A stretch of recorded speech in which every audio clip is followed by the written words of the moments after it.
Hello friends, welcome to my channel. তোমাদের সবাইকে good morning জানাই। যেহেতু আমি সকাল 8:30 বাজে আর আমি সকাল সকাল আজ উঠে পড়েছি।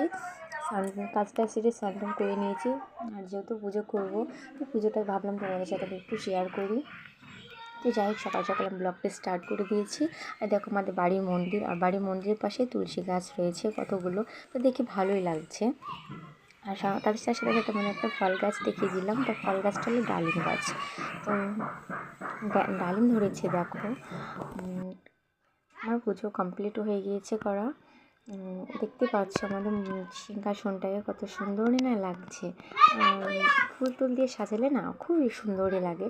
তো আজকে সেরকমই ফুল পাইনি, তো অল্প দিয়ে আমি আজকে পুজোটা করে নিয়েছি। তো এটা আমাদের বাইরে, মানে ঘরের সামনে তুলসী মন্দির, আর এটা হলো আমাদের সাইড ঘরের তুলসী মন্দির। ফ্রেন্ডস, আমার পুজো করা কমপ্লিট হয়ে গিয়েছে। তা তোমরা জানো এটা আমার ফার্স্ট ব্লগ। তো ব্লগটা যদি ভালো লাগে তোমরা এটা লাইক করে দিও, আর তার সাথে সাথে একটা সাবস্ক্রাইব, কমেন্ট, শেয়ার করে দিও। আর তো এখন আমি কিছু খাবো, খেয়ে কারণ সকাল থেকে কিছুই খাইনি, খেয়ে একটু জল খাবো। তো আমি আর কিছু বলবো না। তো আমার ব্লগটা আমি এখানেই শেষ করবো। আবার দেখা হচ্ছে নেক্সট ভিডিওতে। টাটা।